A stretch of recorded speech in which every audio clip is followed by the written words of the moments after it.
बहुत कठिनता में कठिन है मनुष्य का देह। प्रेशर खोलो। कठिन में भी कठिन है मानव का शरीर, और उस मानव के शरीर में भी सबसे ज़्यादा कठिन अगर कुछ है तो वो भगवान की अविरल भक्ति है। और जिस दिन ये मनुष्य को मानव की अविरल भक्ति करने का मौका मिल जाए, जिस दिन भगवान के भजन करने का मौका मिल जाए, जिस दिन भगवान के पावन चरणारविंद को प्राप्त करने का मौका मिल जाए, तो समझिएगा कि फिर ये मानव का शरीर हमारा सिद्ध हो गया और जिससे हमको परमात्मा के पावन चरणारविंद का रस्तत्व मिल गया। पीछे आवाज नहीं आ रही है ग्राउंड के अंदर। मौका मिले संपूर्ण विश्व का कल्याण, संपूर्ण जगत का उद्धार,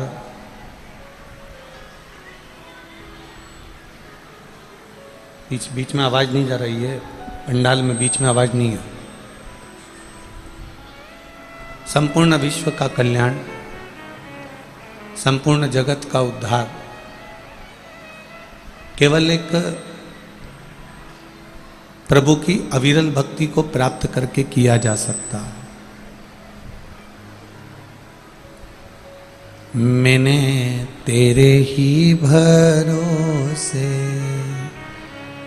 बाबा, तेरे ही भरोसे हवा बिच उड़ती जावांगी बाबा, डोर हटो छड़ी नाम कटी जावांगी। भोले मैं तेरी भक्तन, शंभु मैं तेरी भक्तन, हवा बिच उड़ती जावांगी बाबा, डोर हटो छड़ी नाम कटी जावांगी। शिव कथा कहती है, भगवान शंकर का पावन चरित्र कह रहा है, शिव महापुराण की कथा कर रही है कि भक्ति और विश्वास ये दोनों जब बढ़ते चले जाते हैं, ये दोनों जब प्रबल होते चले जाते हैं, बढ़ते चले जाते हैं, तब कहीं ना कहीं मेरे देवाधिदेव महादेव का दर्शन, आवाज पकड़ रहा है, तब देवाधिदेव महादेव का दर्शन अवश्य प्राप्त हो जाता है। भक्ति के साथ में विश्वास का बढ़ना जरूरी है। आप करो भजन, आप करो स्मरण,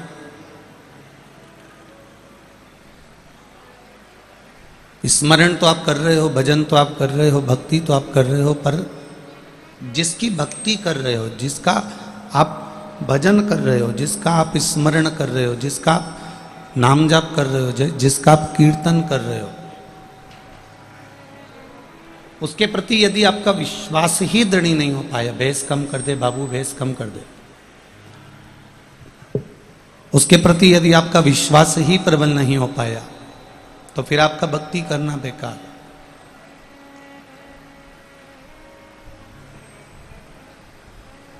आप गए हो मंदिर में, आप गए हो भगवान के भजन में, आप गए हो भगवान के स्मरण में, भगवान की कीर्तन में, पहुंच तो गए भगवान के पास तक, भगवान के कीर्तन तक, भगवान के मंदिर तक, भगवान के देवालय तक पहुंच गए आप मान लो,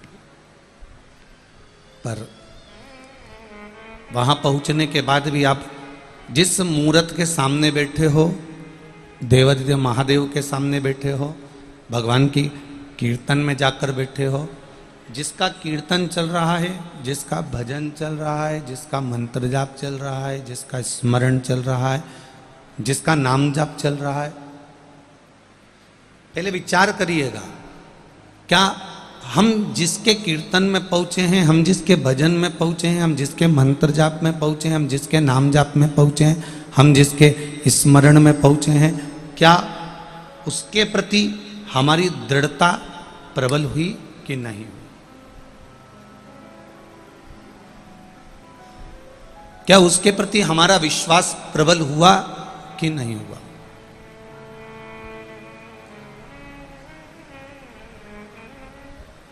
प्रत्येक जगह पर संसार का व्यक्ति जब भी जाता है अपने मन से जाता है। बेटमा में यह पावन शिव महापुराण की कथा चल रही है, ये मंडी प्रांगण में कथा हो रही है। यहाँ किसी ने आपको जबरदस्ती बुलाया क्या? यहाँ किसी ने आपको मार ठोक के बुलाया क्या? या आप किसी के यहाँ शादी में गए या किसी के यहाँ विवाह में गए तो वहाँ कोई ने आपको जबरदस्ती बुलाया क्या? या किसी के यहाँ माता पूजन के बुलगुए में गए, हल्दी के बुलगुए में गए, या किसी कार्य में गए, तो कोई आपको जबरदस्ती नहीं बुला सकता। प्रत्येक जगह पर मनुष्य जाता है तो अपने मन से जाता है।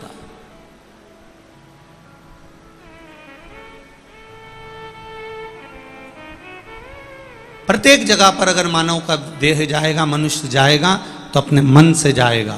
केवल एक स्थान ऐसा है जहां व्यक्ति कभी अपने मन से नहीं जाता, वो केवल एक शमशान है।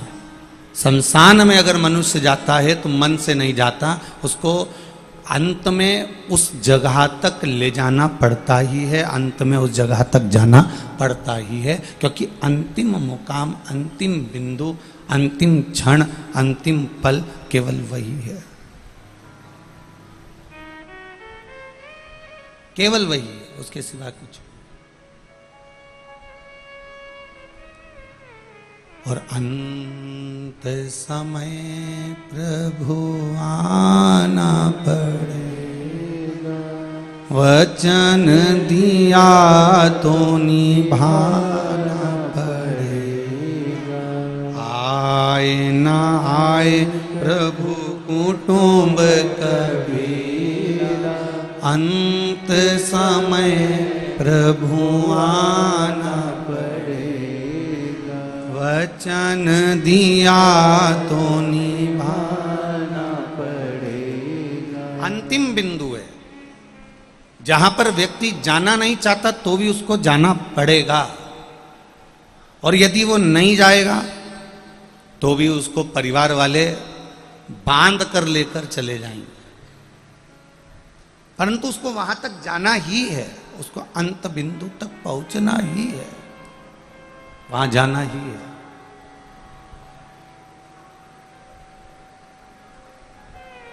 बस इतना सा निवेदन आप सबसे, संपूर्ण बेटमा के जितने निवासी हैं, जितने लोग बाहर से कथा सुनने आए हैं, जितने लोग फेसबुक यूट्यूब पर कथा सुन रहे हैं, जितने लोग आस्था चैनल पर कथा सुन रहे हैं, उन सभी से एक निवेदन है, अंत समय में लोग बांध कर उस शिव के धाम शमशान तक लेकर जाएं। शिव महापुराण की कथा कहती है, जीते जी एक लोटा जल लेकर क्यों ना हम महादेव के पास पहुंच जाएं, जिससे अंत समय में कोई बांध कर न ले जाए। क्यों ना हम उसका भजन करें, क्यों ना हम उसका स्मरण करें, क्यों ना हम उसका मंत्र जाप करें, क्यों ना हम उसका कीर्तन करें। और जब हम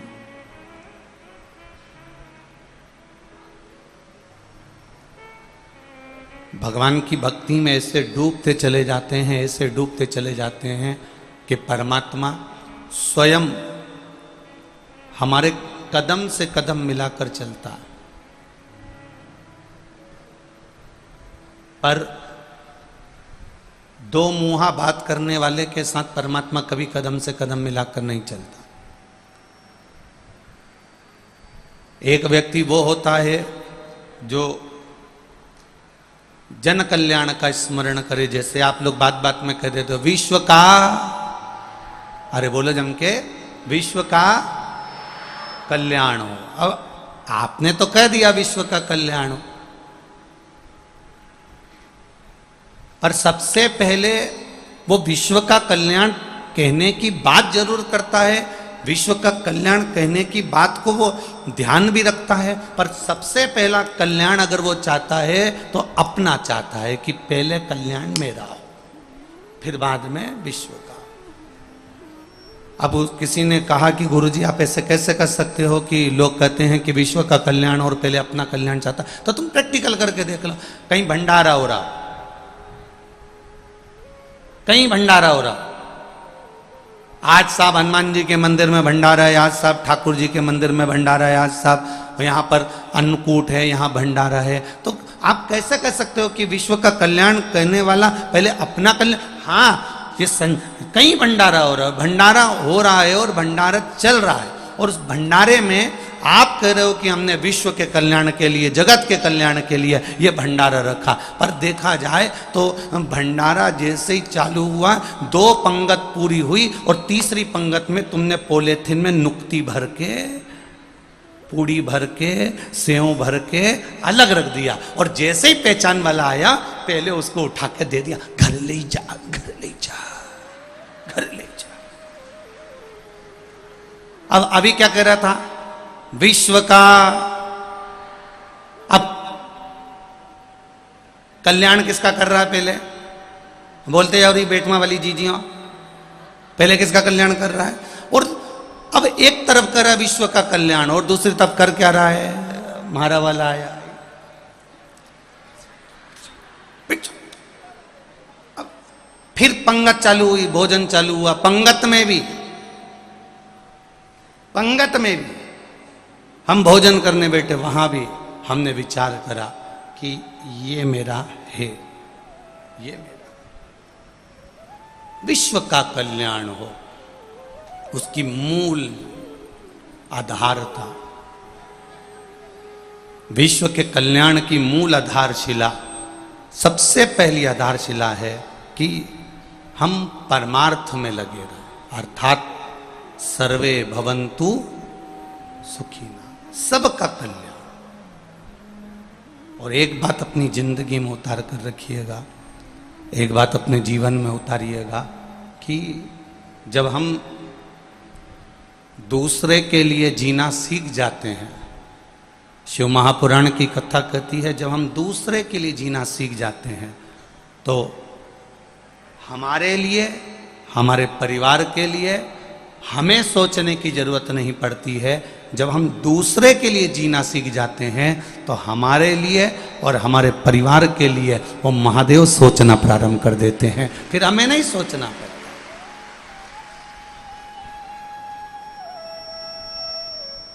हम एक पूतना,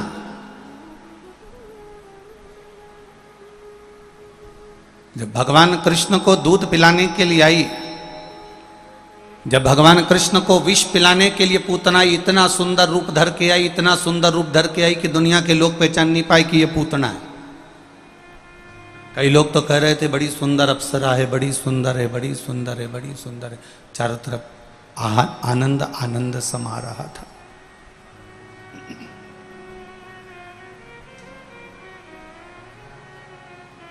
कई लोग कह रहे थे बड़ी सुंदर है। अब पूतना का चित्र सुंदर है, पूतना दिखने में सुंदर है, पर शिव महापुराण की कथा कह रही है कि पूतना का चित्र सुंदर हो सकता है पर भगवान को विष पिला रही है, छोटे छोटे बच्चों को विष पिला रही है। इसका चित्र सुंदर हो सकता है पर इसका क्या चरित्र सुंदर होगा क्या? बोलो रही बेटमा वाली चीजें हो सकता है क्या? नहीं। इसका चित्र सुंदर है पर चरित्र सुंदर नहीं है। पर शास्त्र कहता है कि चित्र पर मत जाना, जाना तो चरित्र पर जाना। जिसका चरित्र सुंदर होगा वो दुनिया का एक आनंद कर जाएगा।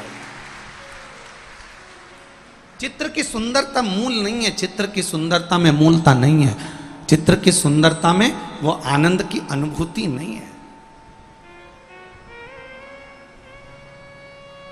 सबको देखना क्या सुंदर सुंदर दिखते हैं, और एक मेरे महादेव को देखना, गले में सांप, कानों में बिच्छू, ततैया का झुंडा, सिर पे जटा, तन पर भस्म, मृगछाला लपेटे हुए, डमरू, श्रृंगी, भृंगी, नंदी, सारे गण पास में, सबकी सब साथ में।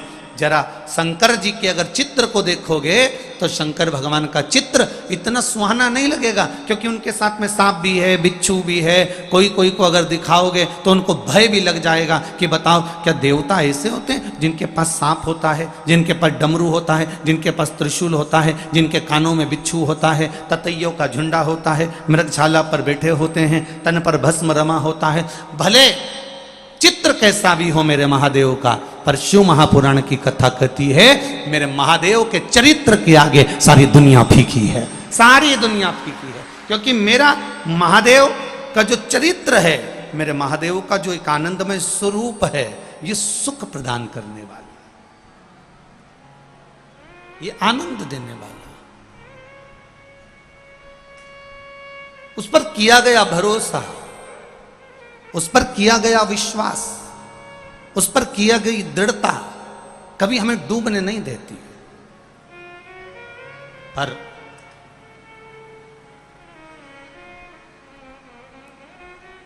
भगवान इशारा करते हैं और हम समझ नहीं पाते। भगवान ने इशारा करा, हमने नहीं समझा। देपालपुर में कथा हुई, देपालपुर कथा होने के बाद में यहाँ बेटमा में कथा हुई। अब भगवान इशारा करते, एक पत्र आया है, इस पत्र में देखिए उन्होंने लिखा है, नाश्ते की प्लेट है और पीछे पत्र है, ठीक है।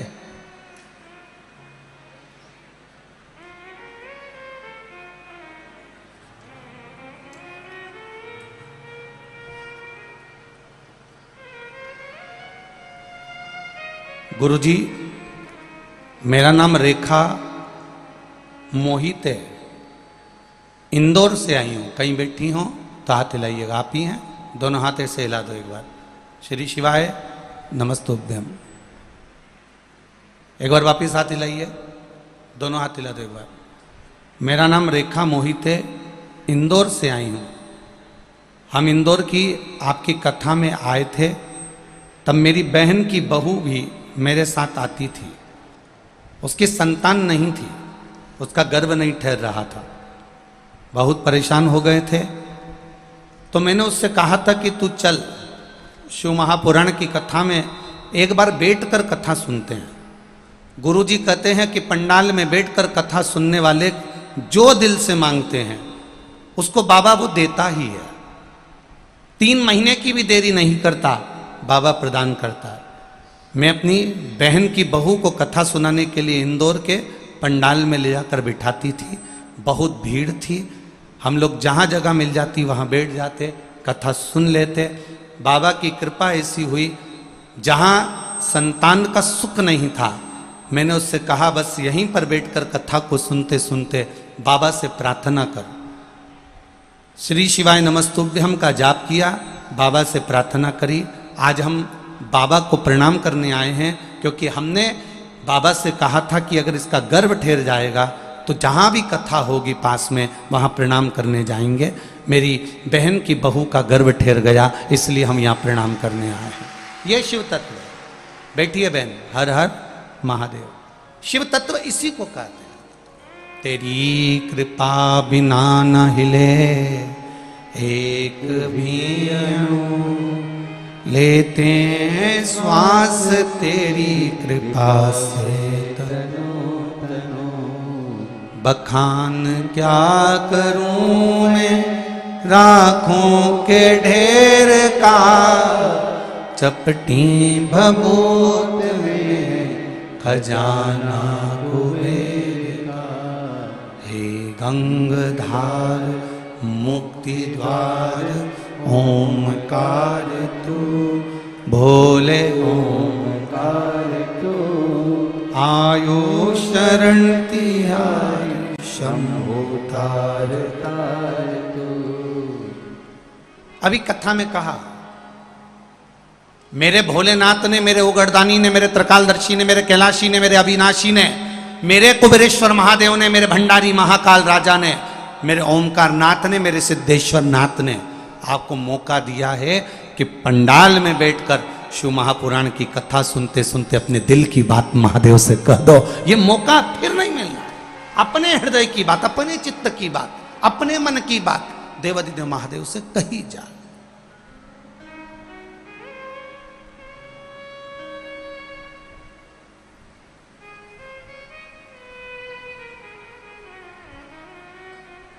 आप बैठे हो कथा सुनने के लिए, कोई बाजू में से निकल कर जाएगा, कोई इधर से निकल कर जाएगा, कोई उधर से निकल जाएगा, कोई आपका मन भटकाएगा, पर यदि आपकी चित्तवृत्ति शिव महापुराण में रमी हुई है, आप कंकर शंकर को अपना मानकर अगर विराजमान हुए हो और दिल से कथा सुन रहे हो, तो मेरे बाबा भी आपकी झोली खाली नहीं रखेगा, दिल से भरकर भेजेगा। ये निश्चित बात। सुनो उसको। इशारा करता है मेरा महादेव। एक संत, एक साधु, एक सन्यासी, एक तपस्वी गांव में रहते थे, भजन में डूबे रहते थे, भक्ति में डूबे रहते थे, डूबे हुए हैं वो। एक साधु, एक सन्यासी, एक तपस्वी, एक साधक, एक उपासक भजन में डूबा हुआ है, डूबा हुआ। गांव में पानी बढ़ने लगा,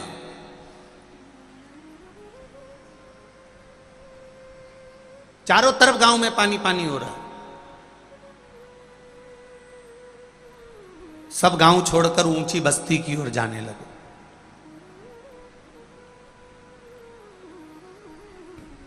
गांव का एक व्यक्ति आया गुरुजी के पास में, गुरुदेव पानी बहुत बढ़ रहा है, चारों तरफ जल ही जल हो रहा है, चलो अपन ऊपर बस्ती की ओर चल सकते हैं, ऊपर पहाड़ टीले पर ऊपर की ओर चल सकते हैं, सब लोग ऊपर जा रहे हैं, अपन भी ऊंचाई की ओर चलते हैं।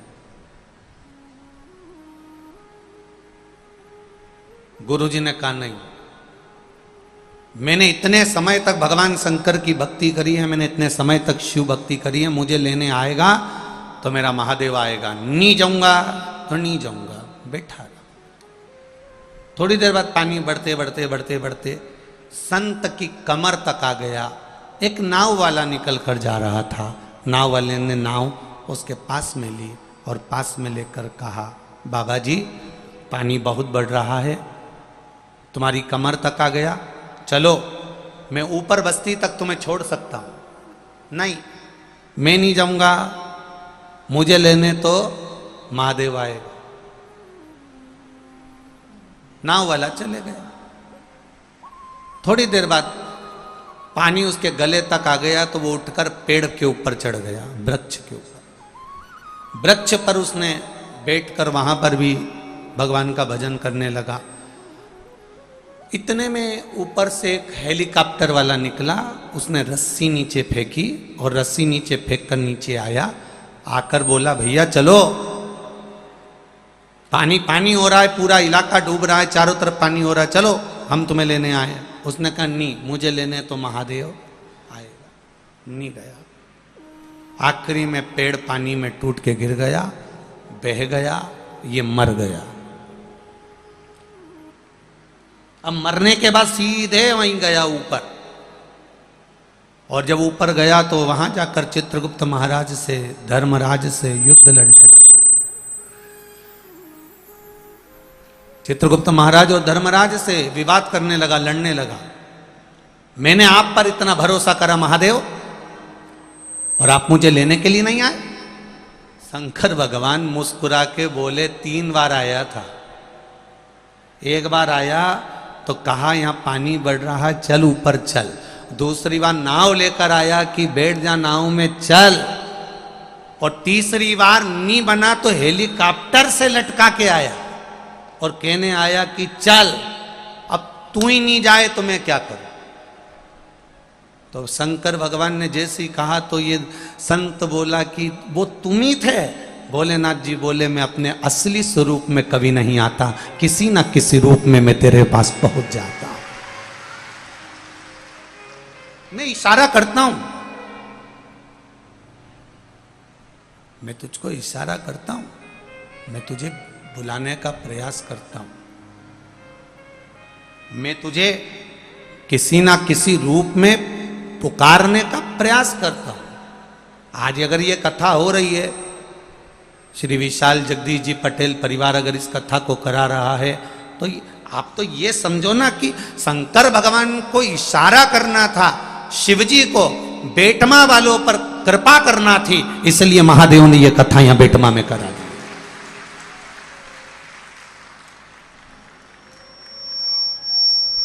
ये शिव की कृपा है, ये शंकर की उदारता, ये शंकर की करुणा है। ये शिव कृपा बिना मिलती ही नहीं है। वो इशारा करता है, हम समझ लें तो ठीक है, ना समझे तो गए। वो बुलाता है, झाला दे देकर बुलाता है कि आओ आओ, बैठो, सत्संग करो, भजन करो, कीर्तन करो। 84 लाख योनियां काटने के बाद ये मनुष्य की देह मिली है। 84 लाख योनियां काटने के बाद ये मानव का शरीर मिला है। 84 लाख योनियां काटने के बाद ये मनुष्य की देह प्राप्त हुई है। इस मानव की देह को पहचान लो, इस मानव की देह को जान लो। जिसने इस मानव की देह को जान लिया उसका जीवन सार्थक हो गया। उसको पहचानो।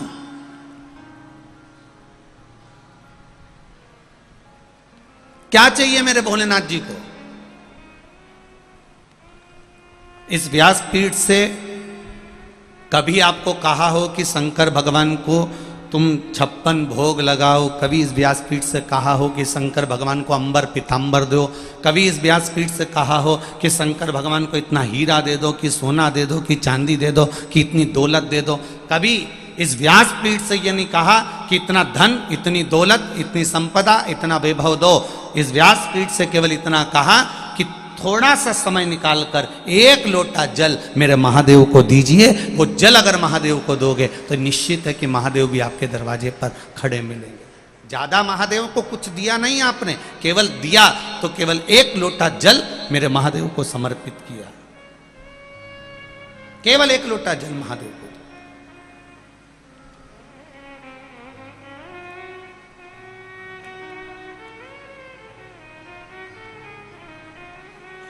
क्या मांगा मेरे महादेव ने? कुछ नहीं। उसको तुमसे कुछ चाहिए भी नहीं। और इतने चतुर हो आप, 1 लोटा जल महादेव को देते हो और 1 लोटे से ज्यादा तो तुम मांग कर ले आते हो।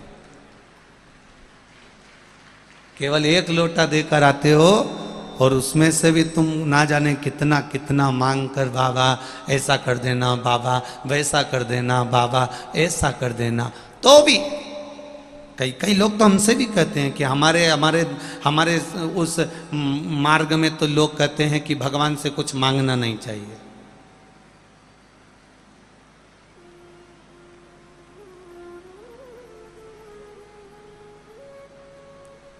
हम जिस संप्रदाय से जुड़े हैं वो पुष्टि मार्ग है, ब्रह्म संबंध है, इंदौर गोवर्धननाथ हवेली जी का।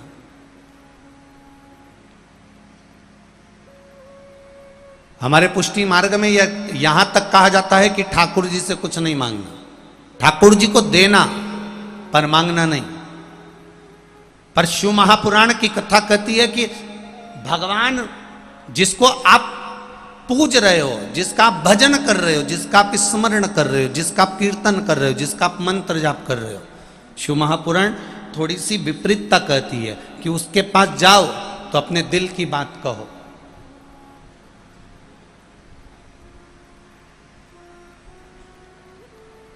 यहां इतनी सारी माताएं बैठी है, पत्नी अपने पति को थाली में भोजन लगाकर देती है तो 2 रोटी रख देती है। मां अपने बेटे की थाली लगाती है तो कभी 2 रोटी नहीं रखती, उसकी थाली में 1 ही रोटी रखती है। तो क्या मां अपने बेटे की विरोधी है? क्या मां अपने बेटे से दुश्मनी रखती है? पत्नी को इसी बात का गुस्सा आता है कि मैं थाली लगाती हूं तो 2 रोटी अच्छी घी में ऐसी तरबतर करके और 2 रोटी रख देती हूं तुम्हारी थाली में, तुम अच्छे से खा लेते हो। और तुम्हारी मम्मी जब भी वे तुम्हारी थाली लगाए, तुम्हारी बहू, तुम्हारी माता जब भी वे तुम्हारी थाली लगाए, एक ही रोटी रखती है। कारण क्या है? ये क्या कारण है? बहू, तुम्हारी पत्नी तुम्हारी थाली में 2 रोटी रख रही है और माँ उस भोजन की थाली में 1 रोटी रख रही है। उसका कारण कोई माँ से पूछे तो माँ बता सकती है। माँ से पूछा गया कि माँ, तुम अपने बेटे की थाली में 1 रोटी क्यों रखती हो? तो माँ कहती है कि मेरा बेटा जब भोजन करेगा और भोजन करते करते कहेगा, माँ आज दाल अच्छी बनी है, कड़ी अच्छी बनी है, ला 1 रोटी और ला, तो मां प्रसन्न हो जाती है कि मेरे बेटे ने मुझसे मांगा। अब तुमने तो पहले ही धर्म पत्नी ने 2 रोटी ऐसे घी में भिड़ा के, क्योंकि आलसन तो ठहरी, अब उसने कहा बार बार जाऊं नहीं, तो उन्हें से घी में भिड़ू के और 2 रोटी धर दी और 2 रोटी और सामने प्लेट में ले जाके धर दी। धरी हो, ये निपटी जाए तो ये खा लीजिए। अब 2 इधर रखी, 2 इधर रखी, भले वो सूख रही हो, पापड़ हो रही हो, कड़ली हो रही हो, उसे कोई मतलब नहीं। अब वो तो बढ़िया रोटी वोटी जिमा के, क्योंकि उसको भी जल्दी हो रही थी कि जल्दी खाएं तो मैं भी निपटाऊं, वो भी। पर मां होती है।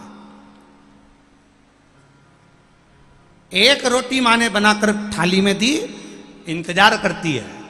बहुत धीरे धीरे रोटी बनाती है माँ, बहुत धीरे, बनाने को गैस पे जल्दी बन जाए, पर बनाएगी नहीं, बहुत धीरे से आवाज लगाएगा छोड़ा, मम्मी, माँ, भाई ला जरा 1 रोटी और ला। आज तो बेसन क्या जोरदार बने आया, आज तो कड्डी क्या जोरदार बनी है, ला 1 रोटी और ला।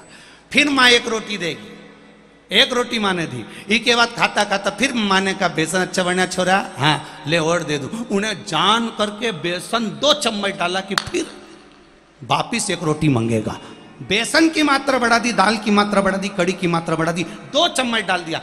फिर छोरा ने देखा माँ थोड़ा बेसन ज्यादा गिरी गया है, एक काम कर 1 रोटी और ला दे, और माँ से फिर रोटी मांगी, माँ फिर रोटी ला के दी। उसी तरह जैसे बेटा अपनी माँ से बार बार रोटी मांगता है, उसी तरह भक्त भोलेनाथ से बार बार कुछ मांगता है। ये मेरा शंभु है, ये मेरा त्रिकालदर्शी, ये मेरा शिव है।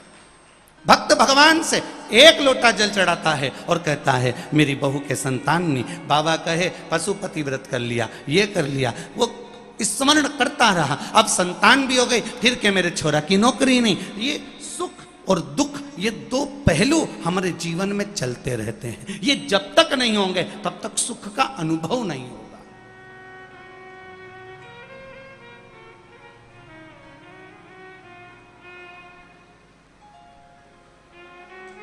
इशारा करता है वो, बुलाता है वो, आता है वो, पर उसमें समझ आपकी चाहिए, ज्ञान आपका चाहिए। आए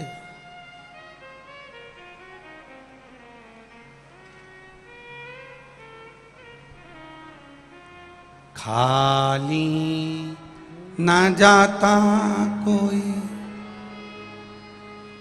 दर से तुम्हारे, खाली ना जाता कोई दर से तुम्हारे, मैं भी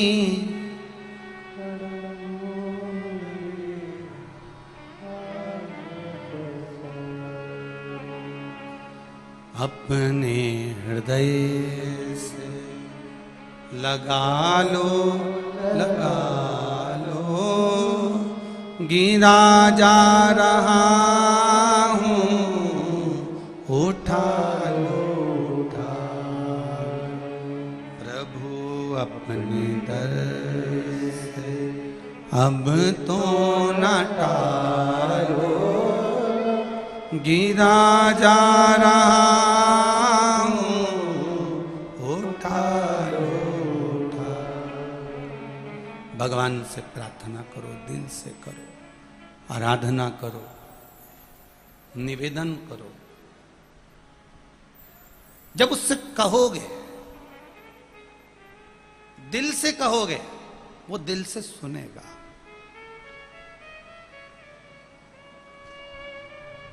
हृदय से कहोगे वो हृदय से सुनेगा।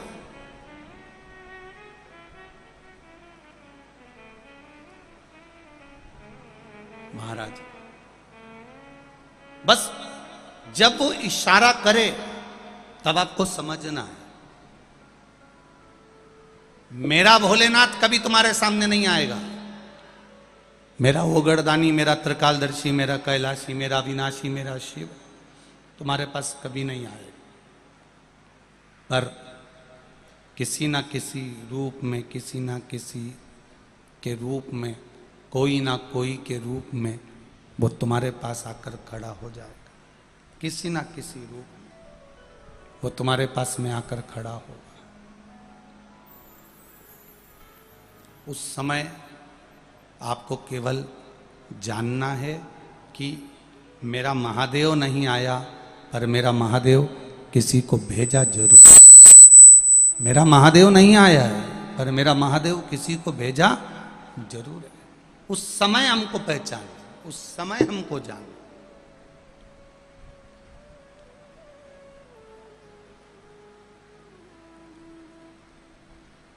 आप इतने सारी संख्या में आए हो, लाखों की संख्या में आप लोग यहां पहुंचे हो। आपके स्मरण में होगा घर पर 10 मिनट बैठकर देखना और 10 मिनट किसी शिवालय में जहां शंकर का शिवलिंग हो, जहां शिव जी की आराधना होती हो, जहां शंकर भगवान विराजमान हो, वहां उस शिवालय में 10 मिनट बैठकर देखना। दुनिया की शीतलता, दुनिया की शांति, दुनिया का सबसे बड़ा सुकून कहीं मिले ना मिले, पर किसी शिवालय में जहां शंकर भगवान का शिवलिंग विराजमान है, उस शिवालय में थोड़ी देर जाकर बैठना। दुनिया की सबसे बड़ी शीतलता। ना वहां पंखा चलेगा, ना वहां कूलर चलेगा, ना वहां एसी चलेगा, ना वहां कुछ भी होगा, पर इतनी ठंडकता होगी, इतनी शीतलता, इतना आनंदता होगी कि आपको लगेगा कि यहां मेरा महादेव विराजमान है। स्वयं कैलाश पर्वत यहां पर विराजमान, स्वयं कैलाश पर।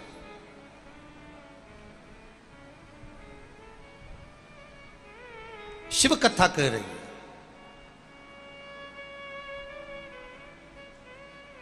जन्म देने वाला वो, मारने वाला वो, बचाने वाला वो। जैसे दधीची ऋषि की अस्थियों को लेकर चले गए देवता, और दधीची ऋषि ने अपने तन को भस्म कर लिया, और उनकी धर्म पत्नी सुवाच को मालूम पड़ा कि मेरा पति चले गया और मैं गर्भ से हूं, मेरे गर्भ में संतान है, और ये गर्भित संतान मैं क्यों जन्म दूं अब इस संतान को?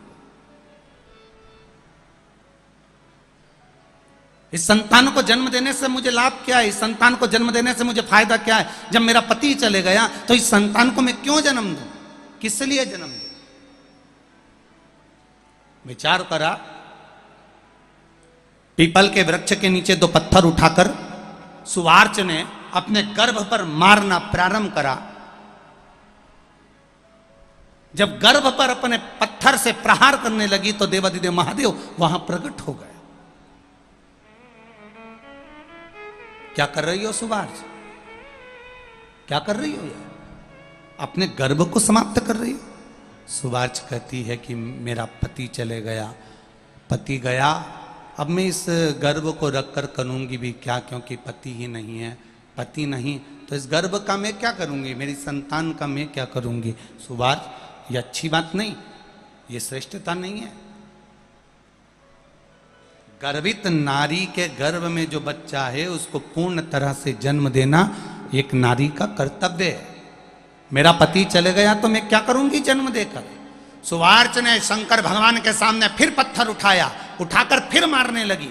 शिव जी ने कहा, रुक सुवार्च, ये क्या कर रही है तू?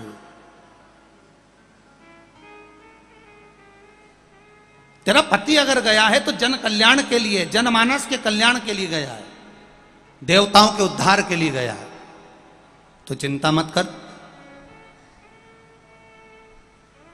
तेरे गर्भ से जो बच्चा जन्म लेगा वो बच्चा कोई साधारण नहीं होगा। स्वयं शिव का एक अंश तेरे गर्भ से जन्म लेगा और उसका नाम पिपलाद होगा।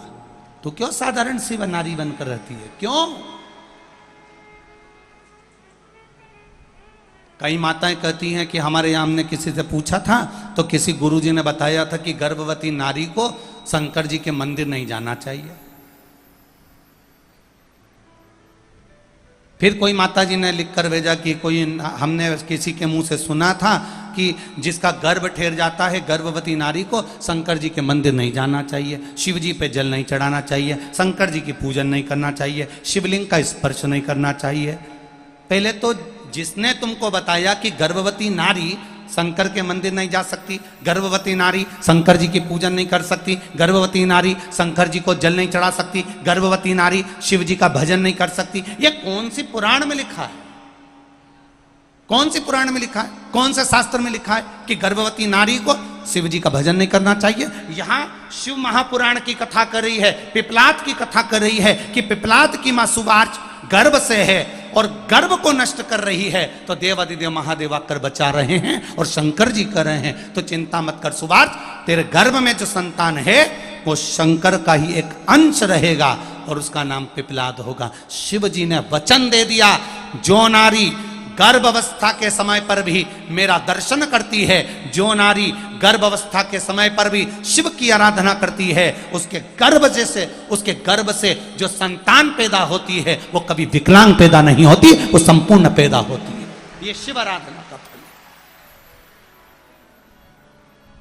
वो मंदबुद्धि नहीं होगा, वो शरीर से विकलांग नहीं होगा, वो कष्टप्रद नहीं होगा।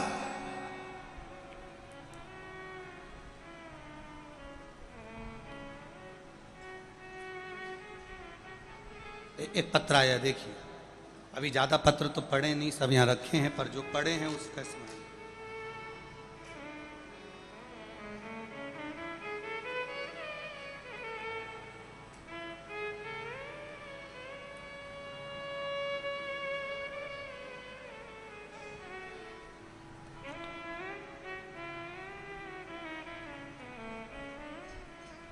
प्रियांशी अजमेरा, जिला इंदौर, इनायतपुरा बेटमा से हूँ, मध्य प्रदेश।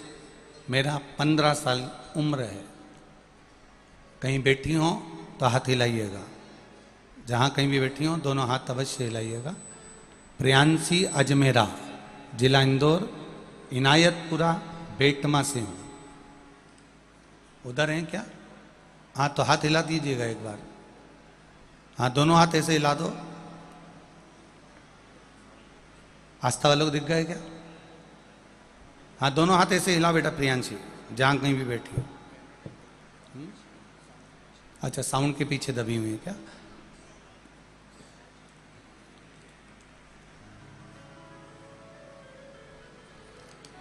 दिख गए?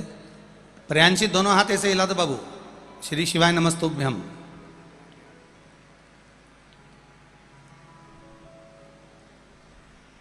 मेरा नाम प्रियांशी अजमेरा है, जिला इंदौर, बेटमा, इनायतपुरा से हैं। मेरे दादाजी के घुटने में, पीठ में, गर्दन में दर्द रहता था, तकलीफ रहती थी।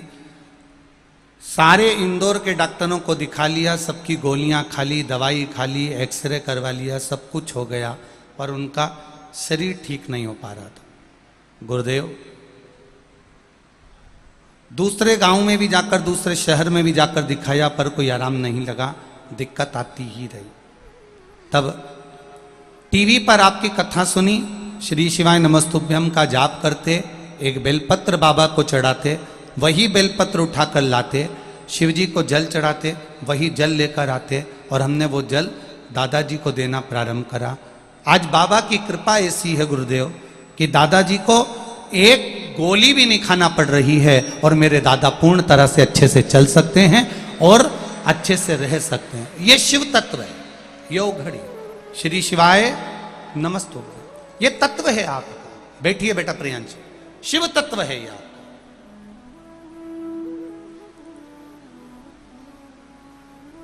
कहने वाले कह दिए शंकर जी के मंदिर में गर्भवती नारी ना जाए, कहने वालों ने कह दिया गर्भवती नारी को शंकर जी को जल नहीं चढ़ाना चाहिए, कोई ने कह दिया गर्भवती नारी को शिव जी का स्पर्श नहीं करना चाहिए, कोई ने कह दिया गर्भवती नारी को भगवान शंकर को जल ना चढ़ाना चाहिए, पूजन नहीं करना चाहिए। कौन सी पुराण, कौन सा शास्त्र, कौन सा वेद, कौन सा शास्त्र हमें वर्णन कर रहा है कि शिव जी को जल ना चढ़ाए? शिव महापुराण की कथा कहती है गर्भवती नारी जब देव अधिदेव महादेव की भक्ति में डूबी रहती है, गर्भवती नारी जब भगवान शंकर की भक्ति में डूबी रहती है तो शिव तत्व कह रहा है। पिपलाद की कथा कह रही है जब सुवार्च के गर्भ को भगवान बचा लेते हैं तो शिव जी कहते हैं जो गर्भवती नारी मेरा स्मरण करती है, भजन करती है, कीर्तन करती है, मंत्र जाप करती है, नाम जाप करती है, स्मरण करती है, शिव महापुराण की कथा कहती है उसके गर्भ में रहने वाली संतान की रक्षा देव अधिदेव महादेव स्वयं गर्भ में पहुंचकर करते हैं।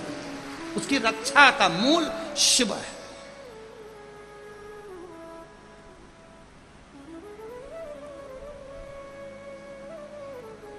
भोला सब दुख काटो ओ भोला सब दुख काटो शिव शंकर जपो तेरी माला भोले बाबा जपो तेरी सब दुख काटो ओ भोला सब दुख काटो। शिव कथा कह रही, भगवान शिव की भक्ति कर रही।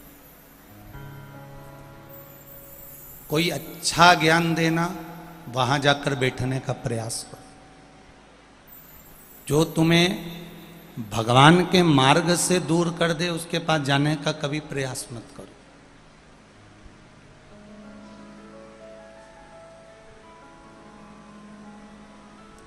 बुरे व्यक्ति से मुंह मिलाने से अच्छा है, बुरे व्यक्ति से विवाद करने से अच्छा है, बुरे व्यक्ति से लड़ाई झगड़ा करने से अच्छा है कि बुरे व्यक्ति से थोड़ी सी दूरी बना। बोलो नहीं, लड़ो नहीं, झगड़ो नहीं, थोड़ी दूरी बना लो। रावण ने विभीषण को लात मारी,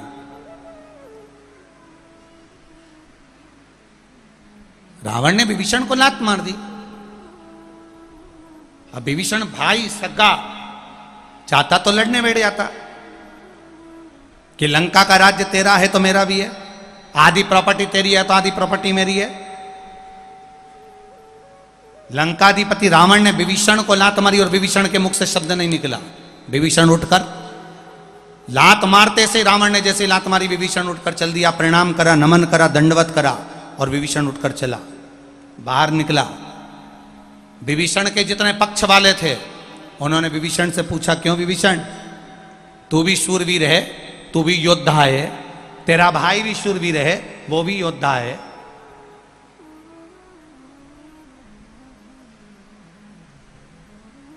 फिर तुझ में और उसमें अंतर क्या है? तू डर गया क्या? तू डर गया क्या तेरे भाई से? ना ना ना ना, विभीषण ने कहा ऐसी कोई बात नहीं है। विभीषण ने कहा मेरे भाई में और मुझ में केवल एक अंतर बड़ा है, मेरे भाई के पास में लंका का राज्य है, मेरे भाई के पास में सोना ही सोना है, गोल्ड ही गोल्ड है, मेरे भाई के पास में वैभव ही वैभव है, मेरा भाई पुण्यशाली है।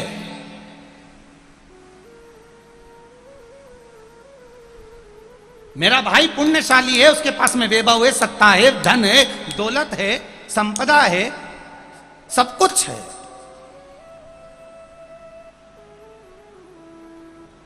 मेरा भाई पुण्यात्मा है, तो तुझ में और उसमें क्या अंतर है? विभीषण ने कहा हम दोनों भाई में केवल एक अंतर है, ये पुण्य आत्मा है और विभीषण कहते हैं मैं धर्मात्मा हूं। पुण्य आत्मा और धर्मात्मा में जमीन और आसमान का अंतर होता है। पुण्य आत्मा और धर्मात्मा में जमीन आसमान का अंतर होता है। पुण्य आत्मा के पास में धन हो सकता है, दौलत हो सकती है, संपदा हो सकती है, वैभव हो सकता है, सत्ता हो सकती है, गाड़ी बंगला सब कुछ हो सकता है। और धर्मात्मा के पास में कुछ भी नहीं होता तो भी उसके पास में राम कृष्ण और शिव होता है, इसलिए वो धर्मात्मा कहलाता है। उसके पास में सब कुछ है, पर मेरे पास में राम भी है, कृष्ण भी है, शिव भी हो। लात मारने वाले ने लात मार दी, विभीषण तुमने झगड़ा क्यों नहीं करा? विभीषण तुमको जवाब तो देना था, विभीषण तुमको अपशब्द तो कहना था। दुनिया के लोगों ने, उस लंकाधिपति रावण ने तुम्हारे ऊपर उंगली उठाई, उस लंकाधिपति रावण ने तुम्हें लात मार दी, उस लंकाधिपति रावण ने तुमको अपशब्द कह दिया, उस लंकाधिपति रावण ने तुमको आड़ा टेढ़ा कह दिया। विभीषण तुमने पलट कर जवाब क्यों नहीं दिया? और जवाब ना देकर तुम उठकर चल दिए। विभीषण कहते हैं मेरे गुरु कहते थे, मेरे माता पिता कहते थे कि कोई बुरा है उस बुरे व्यक्ति से झगड़ा करने से अच्छा है, बुरे व्यक्ति को गाली देने से अच्छा है, बुरे व्यक्ति को अपशब्द कहने से अच्छा है, उससे मुंह मिलाने से अच्छा है कि आप उससे धीरे धीरे कर कर थोड़ी थोड़ी दूरी बना लीजिए। क्योंकि बुरा व्यक्ति से झगड़ा हो भी जाएगा तो फिर वापिस अपन उससे मिल जाएंगे, उसकी संगत का असर होगा, हम भी बुरे होते चले जाएंगे। और अगर उससे हमने धीरे धीरे दूरी बना ली, थोड़ी दूरी हमने बना ली, तो हम उसके करीब नहीं जाएंगे और बुरे व्यक्ति की संगत हमको नहीं मिलेगी तो हम सुधर जाएंगे। संगत का एक असर बुरा भारी पड़ता है। राजा चंद्रसेन,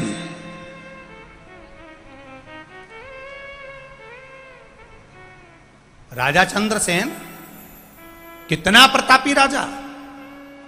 और चंद्रसेन के पास में एक हाथी था, बड़ा सुंदर हाथी, जिसका नाम महिलामुखी था।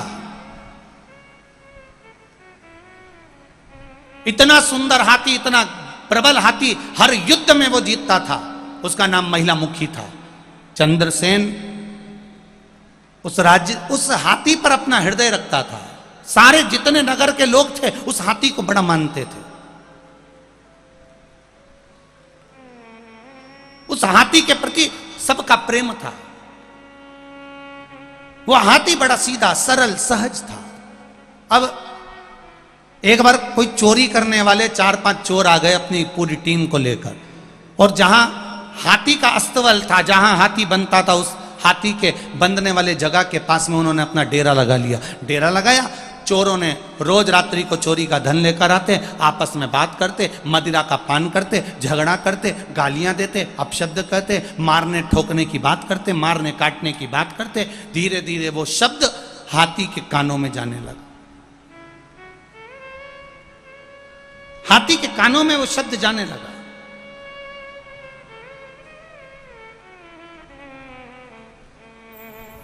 अब हाथी के कानों में जब शब्द जाने लगा, महिला मुखी हाथी के कानों में शब्द गया। शब्द जाते जाते जाते जाते हाथी के भीतर वो चोरों की बात इतनी भर गई, मारने काटने की बात इतनी भर गई कि हाथी को आज गुस्सा आ गया। एरावत उस महिला मुखी हाथी ने तुरंत अपने महावत को सूंड में लपेटकर जमीन पर पटक कर मार दिया। राजा को सूचना मिली, राजा आए, देखा महावत मारा गया। राजा ने फिर दूसरा महावत रखा, हाथी ने फिर मार दिया। राजा ने फिर दूसरा महावत रखा, हाथी ने फिर मार दिया। बार बार 4 महावत को हाथी मार चुका था। आखिरी में राजा को समझ में नहीं आया। पूरे नगर के लोग कहते थे इतना बढ़िया, इतना बढ़िया, इतना बढ़िया है, इसको हो क्या गया, आखिर हुआ क्या है इसको जो ये मारे जा रहा है। एक वैद्य जी को बुलाया, वैद्य जी से कहा जरा हाथी का इलाज करिए। हाथी को देखा तो हाथी में कोई रोग तो था नहीं, वैद्य जी ने फिर भी दवाई औषधि दे दी। फिर विचार करा आखिर इस हाथी को हुआ क्या है, इसको इतना गुस्सा क्यों आ रहा है, इतना क्रोध क्यों आ रहा है, ये लोगों को मार क्यों रहा है, ये मारने का कारण क्या है, आखिर क्या बात है। तब वैद्य जी ने अंदाजा लगाया, जहां हाथी रहता था वहां वैद्य जी रहे, रात को चोरों की बात सुनते, वो गालियां देते, अपशब्द कहते, मारने काटने की बात करते। तो वैद्य जी के कानों में वो शब्द गया, वैद्य जी को लग गया ये हाथी अच्छा था, पर इसने ये चोरों की बात सुन सुन के अपने भीतर क्रोध को उत्पन्न कर लिया, इसलिए ये सबको मार रहा है। बस करना क्या था, राजा से कहा जहां चोर बैठते हैं वहां सत्संग चालू कराओ, प्रवचन चालू कराओ, भजन चालू कराओ, कीर्तन चालू कराओ। जैसे ही भजन कीर्तन सत्संग चालू हुआ, रोज का प्रवचन, रोज का कथा, रोज का सत्संग चालू हुआ, हाथी फिर वैसा कि वैसा ही हो गया। क्यों? क्योंकि थोड़ी देर की कुसंगति जब व्यक्ति को मिलती है, थोड़ी देर का कुसंगत व्यक्ति को जब मिलता है, बेकार व्यक्ति का संग जब थोड़ी देर का किसी को मिलता है, तो उसको उस संग का साथ मिलते मिलते उसको भी अंदर से क्रोध जागने लगता है। अभी रुक, मैं अभी मार के आता हूं, अभी रुक, मैं उसको काट कर आता हूं। ये भीतर संगत का असर है। और कोई अच्छे व्यक्ति की संगति में अगर कोई व्यक्ति पहुंच जाता है तो उसका क्रोध अपने आप शांत हो जाता है, वो सरल और सहज हो जाता है, फिर उसमें विवाद नहीं रहता, उसमें केवल भगवान के प्रति गुणगान रहता है, केवल शिव तत्व।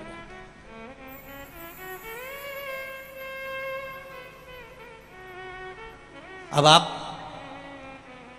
जितने भी लोग बैठे हैं ना, जरा अंदाजा लगाना, शिव महापुराण की कथा जब से टीवी पर आ रही है, 3-4 साल से आप लोग देख रहे होगे। बोलो तो जी जी सही है कि गलत है?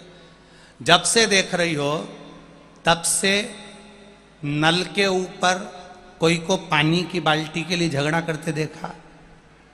अरे बोलो तो जम के बोलो, नहीं देखा। इसके बाद अब ये शिव पुराण नहीं आ रही थी, उसके पहले का चरित्र निकालो, 2 मिनट में बोल तो जरा, तुरंत तैयार। वल्लभ कुल की बलिहारी जब देखो जब तैयारी, तुरंत तैयार। इसके पहले जब से शिव पुराण सुनना चालू करी, उसके पहले का समय निकालो, जरा सा पानी झाड़ू लगाते लगाते कचरा हमारी बाउंड्री में आ गया और झगड़ा करने, बोल तो जरा रुक जा, अभी बताऊं तेरे को, तुरंत तैयार, तुरंत। वो कचरे की बाल्टी लीने उसके यहाँ फेंकी आई, उसके यहाँ की बाल्टी उसके यहाँ फेंकी आई, उसके यहाँ का गोबर उठा के वहां पटकी आई, वहां का गोबर उठा के वहां पटकी आई। 24 घंटे एक जैसी भगोना का मुंह जैसा लेके घूमे, भगोने का। अब जब से कथा चालू हुई तब से अंदाजा लगा कर देखो, अड़ोसन पड़ोसन परिवार कुटुंब में कहीं विवाद होते देखा तुम लोगों ने? अरे बोलो जम के बोलो जरा, देखा क्या? नहीं। अब क्या होता है, पड़ोसन एक लोटा मंदिर जल लेकर जा रही है, इतनी देर में इसने भी कह दिया आ रही रुक जा, अभी आई, और ये भी लोटा भर के लिए, और दोनों मंदिर में जाके शंकर जी के मंदिर में ऐसी बैठी कि शंकर जी हमारा और हम शंकर जी के, बाकी की हाथ लगा के बता दे। अब भोलेनाथ हमारा, अब जब तक इसकी पूरी पूजन नहीं हो जाए, जब तक शंकर जी को ये पूरी तरह से नहीं रिझा ले, पूरा नहला धोला नहीं दे अच्छे से, फिर वहीं पे बैठी बैठी भजन भी गा ले, तांबा का हंडा तातो धरो पानी, नीनाए भोला नीला के रहूं। शंकर जी भी तुरंत बोल दे मत तपा, तू तो नीला तू रहन दे। भजन में मन लग गया, कथा में मन लग गया, ये चित्तवृत्ति तुम्हारी सत्संग में डूबने लगी, ये मन तुम्हारा सत्संग में डूबने लगा, ये चित्तवृत्ति तुम्हारी मंदिर में जाने लगा, मन मंदिर में जाने लगा, विवाद दूर होने लगा, क्योंकि सत्संग का असर पड़ गया, भजन का असर पड़ गया, कीर्तन का असर पड़ गया, इसलिए तुम गुनगुनाने लगे।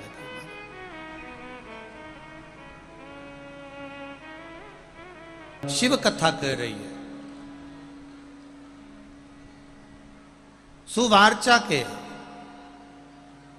बेटे को भगवान देवाधिदेव महादेव ने जीवित रखा। फिर निवेदन है, पेट उसने दिया है तो भरने की जवाबदारी भी, जम के बोलो जरा, उसकी है। जन्म उसने दिया है तो भरण पोषण की जवाबदारी भी उसकी है। बस इतना स्मरण अपनी जिंदगी में रखना, जैसे पशुओं को घास प्रिय होता है, मनुष्य को भोजन प्रिय होता है, मेरे महादेव को तुम्हारे द्वारा चढ़ा हुआ एक लोटा जल प्रिय होता है। ये मेरे महादेव की प्रिय। और उस जल में छल नहीं होना चाहिए, उसमें दिखावा नहीं होना चाहिए, उसमें प्रेम होना चाहिए, करुणा भाव होना चाहिए। निर्मल मन सो मोहि पावा, मोहि छल छिद्र कपट। केवल निर्मल भाव।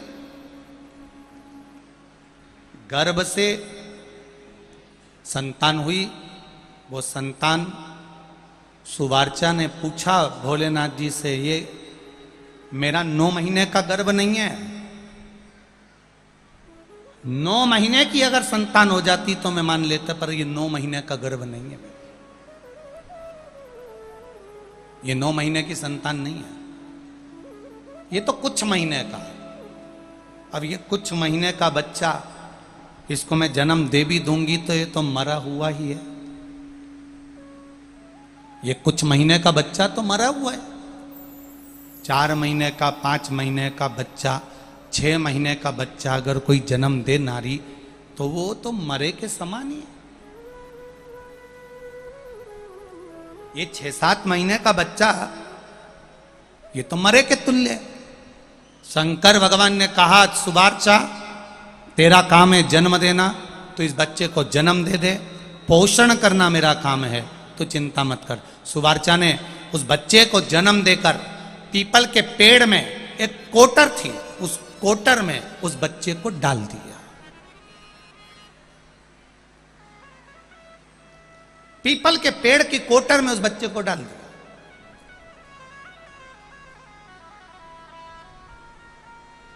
एक पीपल के वृक्ष में 52,000 ब्राह्मण का निवास होता है। एक पीपल के वृक्ष में कितने ब्राह्मणों का निवास है? बोलो बोलो, जम के बोलो जरा। 52,000 ब्राह्मण का निवास एक पीपल के वृक्ष में होता है महाराज। शिव महापुराण की कथा कहती है, कभी मौका मिले कहीं पर तुम्हारे घर में, दीवाल में, तुम्हारे घर की आंगन में कहीं पीपल का पौधा अगर लग जाता है तो उसको ऐसे ही उखाड़ के नहीं फेंकना चाहिए, उसको उखाड़ कर ले जाकर कहीं जंगल में, कहीं ऐसी जगह जहाँ पर इस पीपल का भरण पोषण हो जाए, पानी मिल जाए और किसी पथिक को छांव मिल जाए, ऐसी जगह पर उस पीपल को निकालकर लगा देने से 52,000 ब्राह्मण के पेट भरने के बराबर पुण्य प्राप्त हो जाता है। एक पीपल के वृक्ष को रोपित करना। एक पीपल के वृक्ष में 52,000 ब्राह्मण का वासा होता है। जितने ब्राह्मण को शुद्धता चाहिए उतनी पीपल के वृक्ष को शुद्धता चाहिए, उतनी शुद्धता। अब पीपल के वृक्ष की कोटर में सुवार्चा ने अपने बच्चे को पटक दिया और पति के लिए सुवार्चा खुद सती हो गई। पति के लिए सती तो हो गई, पर कोटर में पड़ा हुआ बच्चा बिलख रहा। उसकी केवल एक पिंड की आकृति का वो बालक पड़ा हुआ। धीरे धीरे पीपल का जो वृक्ष होता है ये अपने आप में एक औषधि देने वाला होता है, अपने आप में एक औषधि, अपने आप में एक औषधि है पीपल का।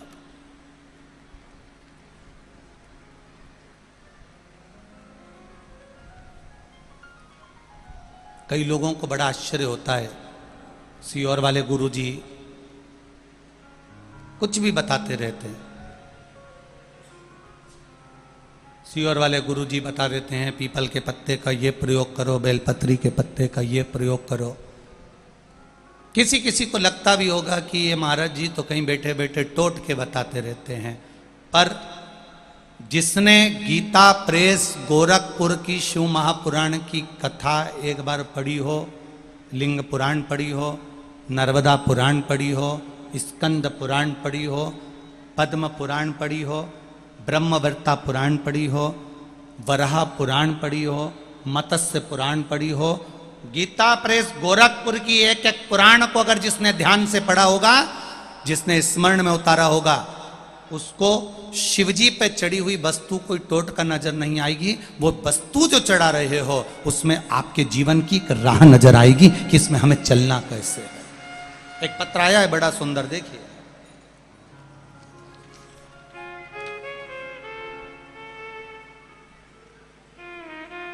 मेरा नाम सुनील सिंह पवार, पिता रूप सिंह पवार, ग्राम टोडी, मांगलिया, जिला इंदौर, तहसील सावेर।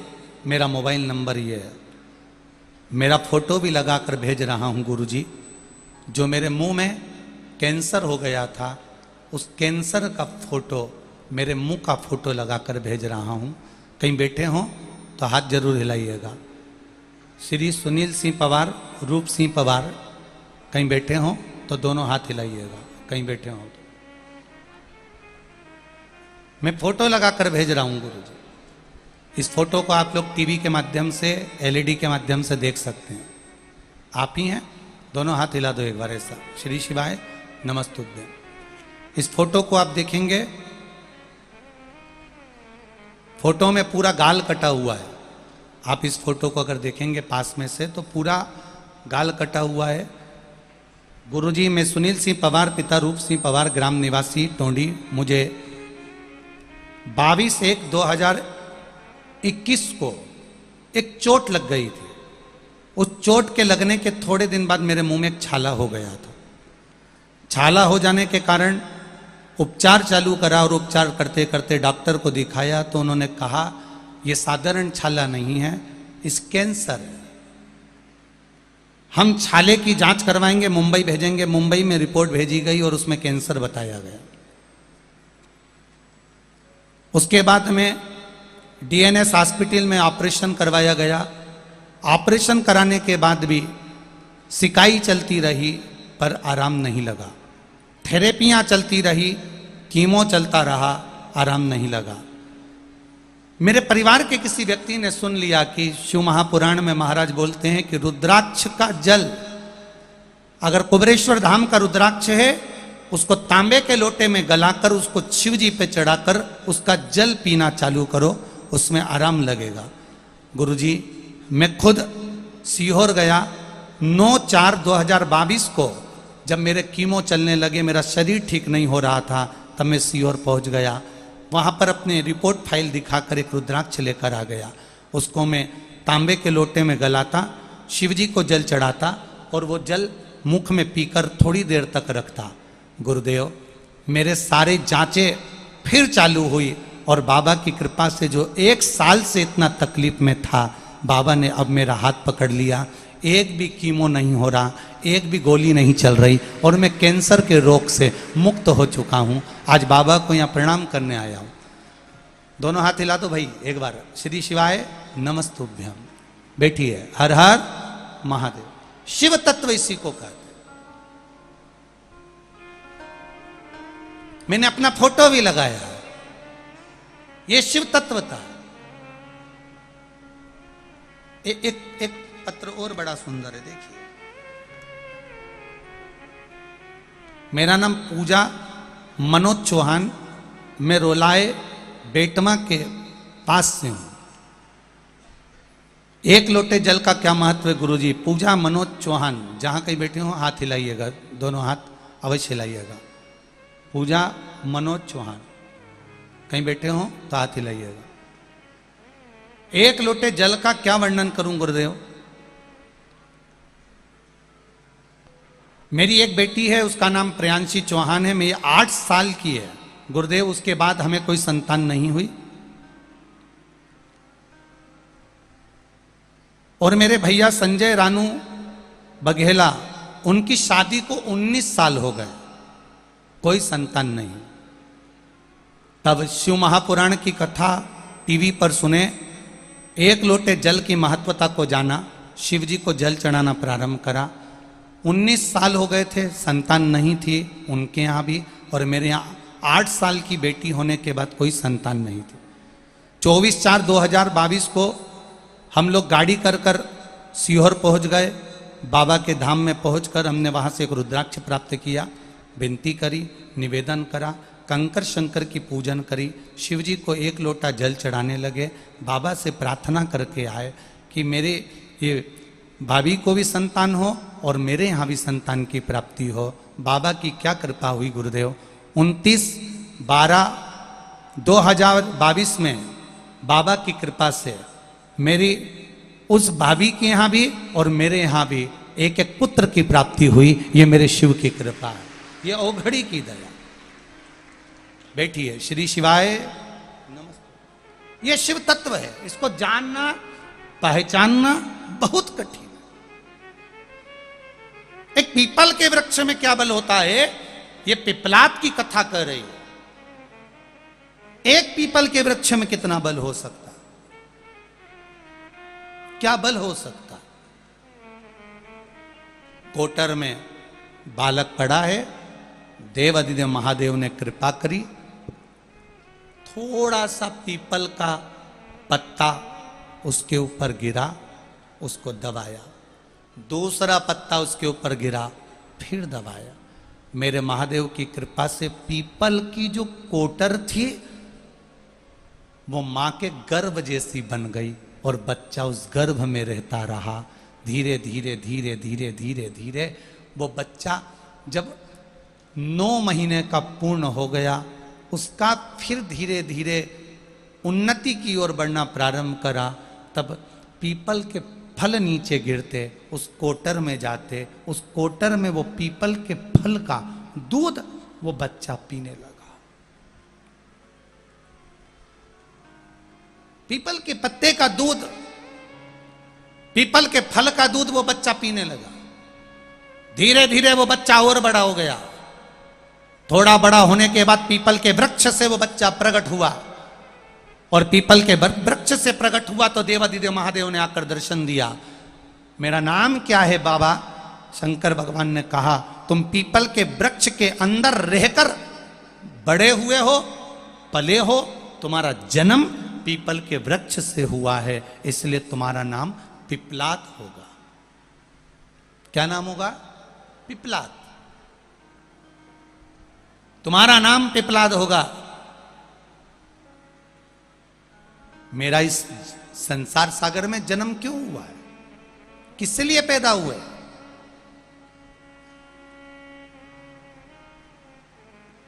संसार सागर में जन्म का कारण क्या है हमारा? एक बात बहुत अपनी जिंदगी में उतारिएगा, रखिएगा।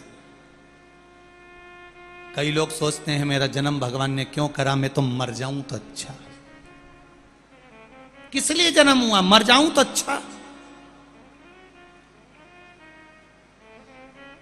भगवान इस मृत्यु लोक में अगर आपको रखा है तो केवल यूं ही नहीं रखा है।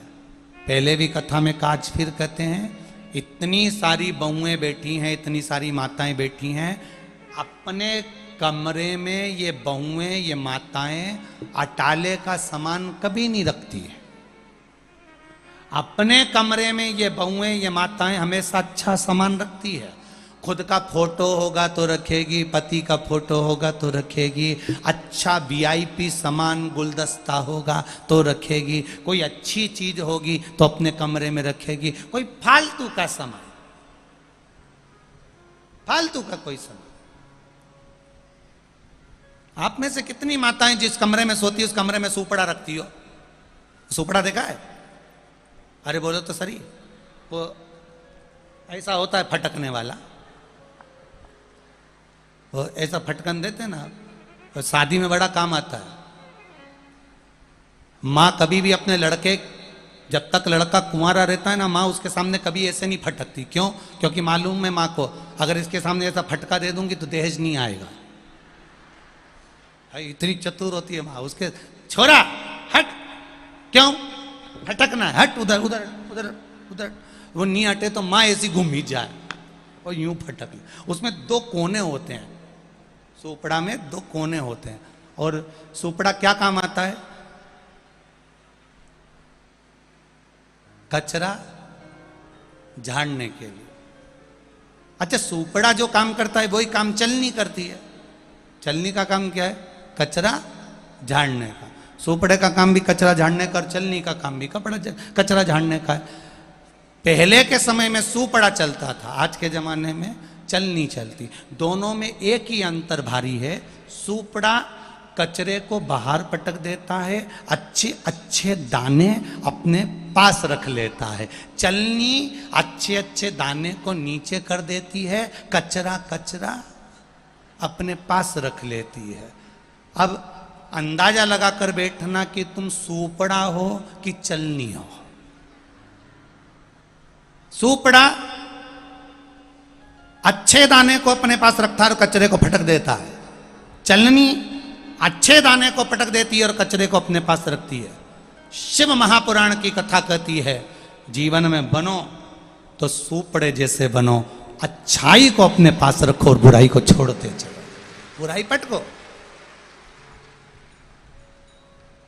पर कई लोग दिन भर चलनी जैसे कान लगा के ही बैठी रहे। क्या बोली पटको, क्या बोली पटको। चलनी जैसे कचरा कचरा कचरा, काम लोभ आसक्ति वासना तृष्णा, लोभ प्रपंच दुनिया की निंदा बुराई सब अंदर पटको। सुपड़ा बहुत काम। कोई मां कोई व्यक्ति अपने कमरे में अटाला नहीं रखता। अपने कमरे में वीआईपी चीज रखेगा, सामान अच्छा रखेगा, अच्छी चीजें अपने कमरे में रखेगा। जो साड़ी अच्छी है उसको अलमारी में रखोगे, जो किसी काम की नहीं उसको उठाकर रख दोगे, जो रकम काम की है सोना चांदी की उसको अलमारी में, जो बेकार है उसको उठा के बाहर।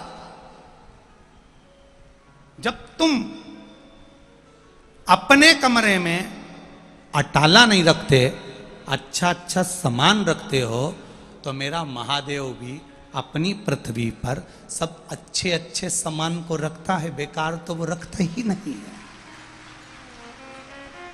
क्यों रखेगा? कभी मत सोचो कि मैं बेकार हूं। ना ना ना ना, कभी नहीं सोचना कि मैं बेकार हूं। महादेव ने अगर आपको रखा है तो अच्छा सोच कर रखा होगा, अच्छा समझ कर।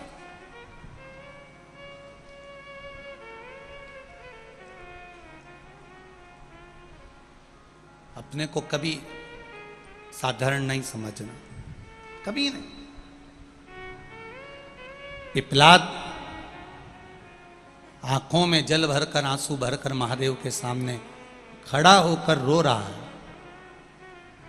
मेरे जन्म का कारण क्या? क्यों जन्मा मैं? जिसके जन्म लेते से उसका पिता चले गया, जिसके जन्म लेते से उसकी मां चली गई, उस पिपलाद का जन्म किस काम का? उस बालक का जन्म किस काम का? नहीं।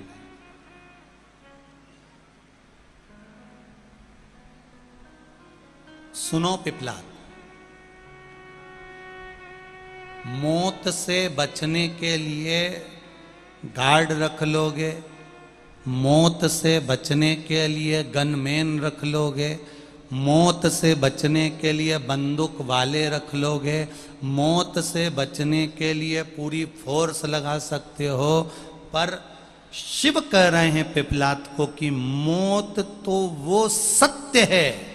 चाहे तुम बंदूक वाला रख लो, चाहे गनमैन रख लो, चाहे पूरी फोर्स लगा लो, शिव जी पिपलाद से कहते हैं मृत्यु वो सत्य है जो कितने भी गनमैन लगा लो, जब आना होती है तो गनमैन खड़े की खड़े रह जाते हैं और मौत आकर चली जाती है।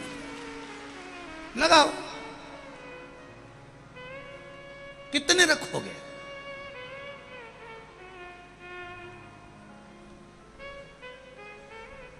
आएगा जब बुलावा तो जाना पड़ेगा, काया कुटीर खाली करना पड़ेगा। ये जितने संबंध दिख रहे हैं, ये जितने नातेदार रिश्तेदार कुटुंबी दिख रहे हैं, सब छोड़ना पड़ेगा। सब तुम्हारे मरने पर जिस चादर पर सोए होगे चादर फेंक दी जाएगी, जिस गादी पर सोगे गादी फेंक दी जाएगी, जिस कपड़े को पहने रहोगे मरे समय पर वो कपड़ा फेंक दिया जाएगा। पर आज तक कोई सूरमा ऐसा पैदा नहीं हुआ कि पिताजी के गले में सोने की चेन और वो फेंक दे। कपड़े फेंक देंगे,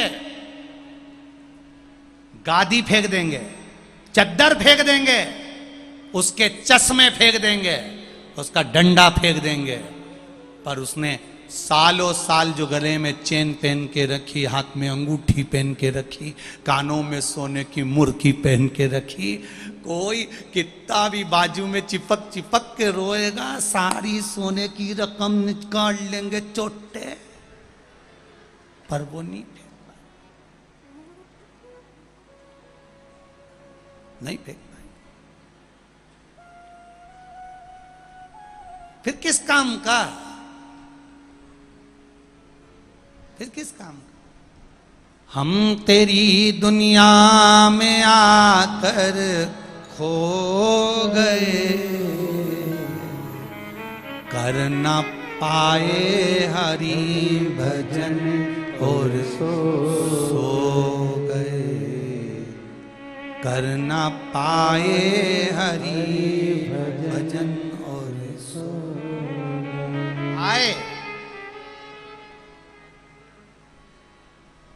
अभी गेहूं कट रहा है, चना कट रहा है, फसल कट रही है, सब याद कर रहे हैं।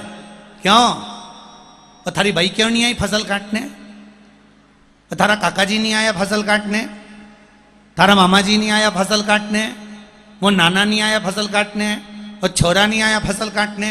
अभी फसल कट रही है, सब याद कर रहे हैं। वो क्यों नहीं आया, रोटी क्यों नहीं आई, सामान क्यों नहीं आया, ये क्यों नहीं आया, वो क्यों नहीं आया। तुम्हारे जाने के बाद 1 साल भी पूरा नहीं होता और लोग तुम्हें भूल जाते हैं। कौन याद रखता है कि अब की बार फसल काटने न काका जी नहीं आया, न काकी जी नहीं आई, न नाना जी नहीं आया, न फूफा जी नहीं आया, कोई नहीं याद करे साहब।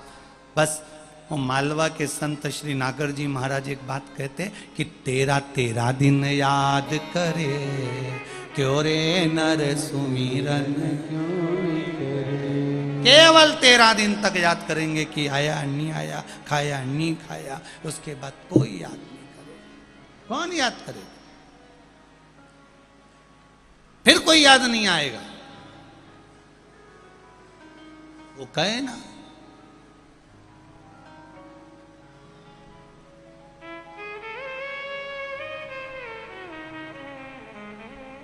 इससे तो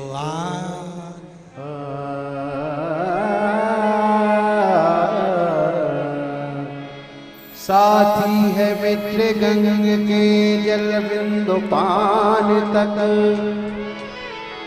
अर्धांगनी बढ़ेगी तो केवल मकान तक।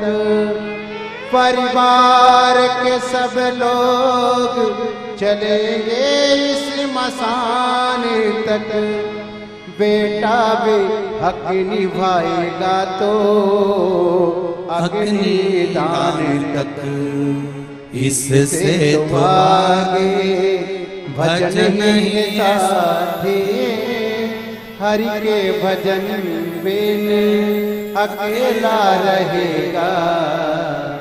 अरे मन ये 2 दिन का मेला रहेगा, कायम ये जग का झमेला रहेगा। केवल एक अंतिम बिंदु है मानव का शरीर। 84 लाख योनियां काटते काटते काटते काटते ये मनुष्य की देह मिली है, मानव का शरीर मिला है। इस मानव के शरीर को पाने के बाद अगर हमने भगवान का भजन नहीं किया, स्मरण नहीं किया, संकीर्तन नहीं किया, संसार में फंसे रह गए तो गए, अगला जन्म नहीं मिल पाया। खूब निंदा करी, खूब बुराई करी, खूब अपशब्द बोला, तो अगला जन्म मेंढक का मिलने वाला है। बेटमा वालों, तुम चिंता मत करना, तुम्हारा मेंढक का जन्म नहीं मिलेगा। तुम्हें चिंता करने की जरूरत नहीं है, क्योंकि तुमने शिव भक्ति को धारण करा है, शंकर का भजन किया, स्मरण किया, मंत्र जाप किया, नाम जाप किया, नाम कीर्तन किया। साधारण जन्म नहीं हो सकता।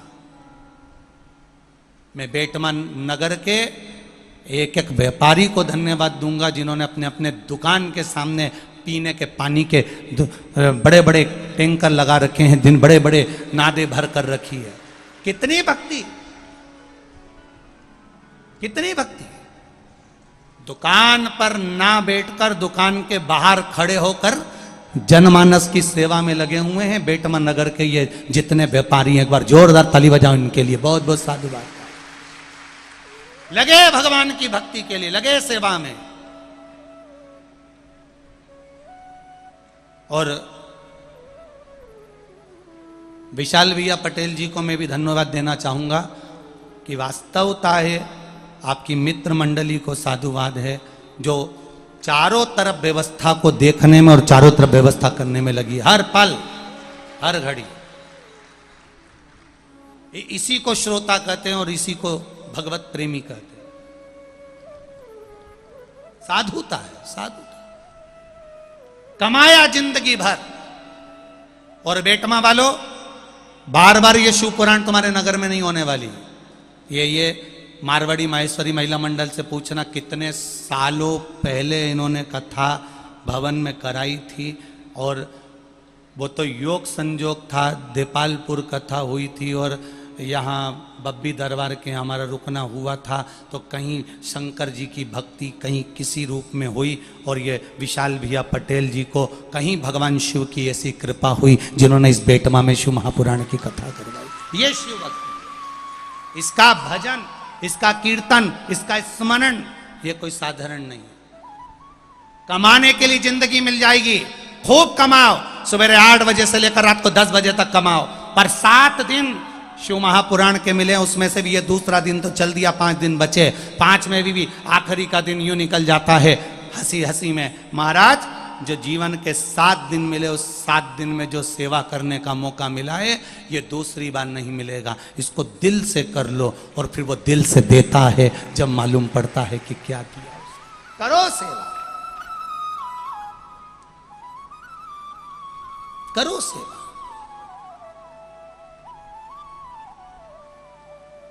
शिव पुराण कह रही है भगवान शंकर का सम्मान। मेरा जन्म पिपलात कर रहा है, मेरा जन्म ऐसे ही हो गया, मैं इन प्राणों को त्याग देता हूं, मेरे प्राणों को मैं समाप्त कर देता हूं?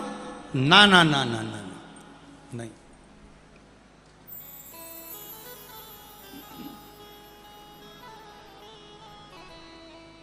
इन प्राणों को तुम्हें नहीं त्यागना है, क्योंकि मेरे मृत्यु लोक में जो रहता है वो ऐसे ही जन्म नहीं लेता। ना जाने कितने कितने कोटि जन्म निकल गए होंगे, और प्रभु की कृपा हुई होगी तब जाकर ये मनुष्य का शरीर मिला होगा। और मानव का शरीर मिल भी गया, और मिलने के बाद अगर इस मानव के शरीर में आप अगर 1 लोटा जल चढ़ा रहे हो, शिव मंदिर जा रहे हो, शिवालय जा रहे हो, शिव महापुराण की कथा सुन रहे हो, तो तुम साधारण नहीं हो सकते। तुम जरूर मेरे महादेव के कोई कृपा पात्र होगे, तुम मेरे महादेव के कोई अच्छे होगे, इसलिए महादेव ने तुमको पकड़ कर रखा है। ये साधारणता नहीं है, साधारणता नहीं है। कितनी सारी पुलिस प्रशासन ने लगा कर रखी है, चारों तरफ पुलिस प्रशासन लगी हुई है, चारों तरफ लगी है। अब इतने सारे पुलिसकर्मी हैं, जरा इन पुलिसकर्मियों को भी जरा सोचो कि अभी तक ये लगते थे, कहीं कोई आता था लग जाते थे, कोई आता था लग जाते थे, पर पहली बार ये महादेव के लिए लगे हैं, तो महादेव भी तो इनके लिए कहीं ना कहीं लगा ही मिलेगा, कोई साधारण तो नहीं हो सकता ना। लगे, कोई आया वहां लगे, कोई आया वहां लगे, कोई कार्यक्रम हुआ वहां लगे, कोई कार्यक्रम हुआ। पर आज जो मौका मिला है शंकर के चरणों में लगने का, शिव तत्व की ओर लगने का, शंकर की भक्ति में लगने का, शिव महापुराण में लगने का, इसका सुख खाली नहीं जा सकता, इसका आनंद खाली नहीं जा सकता। एक क्षण भी अगर शिव पुराण सुनिए खाली नहीं जा सकता। एक क्षण भी अगर सुनिए खाली नहीं जाएगा।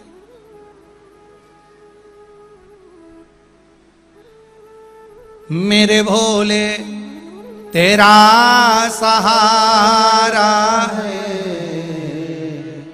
मेरे भोले तेरा सहारा है, मेरी नैया का तू किनारा है, मेरी नैया का तू किनारा है।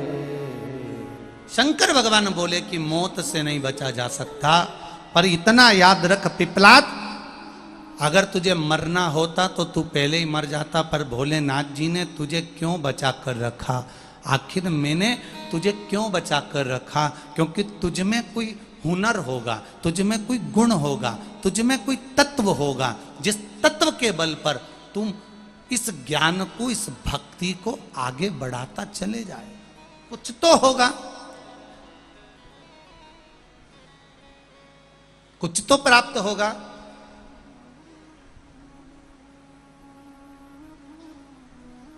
बहुत ध्यान देना, पूरी दुनिया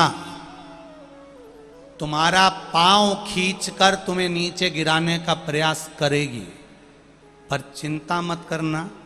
जिस हाथ से तुमने महादेव को जल चढ़ाया है, वो हाथ महादेव ने पहली बार जल चढ़ाने वाले का पकड़ कर रख लिया है। दुनिया कितनी भी गिराए, पर महादेव हाथ पकड़ा है तो तुम गिर नहीं सकते। संभला संभला।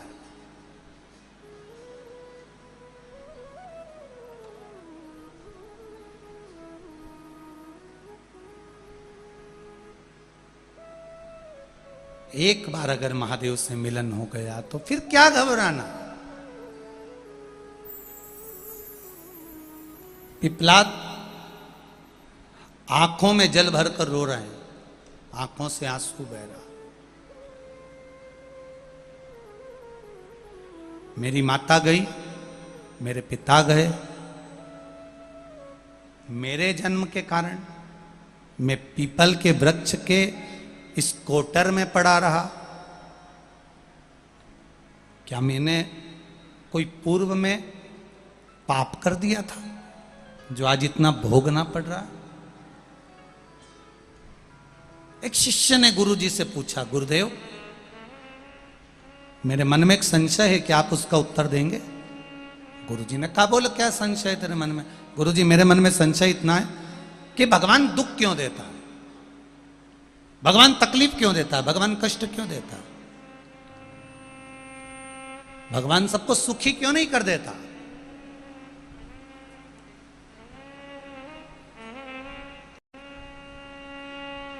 भगवान सबको सुख क्यों नहीं दे देता? ये भगवान सबको दुख क्यों देता है? शिष्य के शब्द सुने तो गुरुजी ने कहा, तू चिंता मत कर, मैं एक बात बता रहा हूं, अच्छे से सुन। चल, इसका उत्तर मैं तुझे नाव के अंदर बैठ कर दूंगा। चल, नाव घाट पर बुलाई।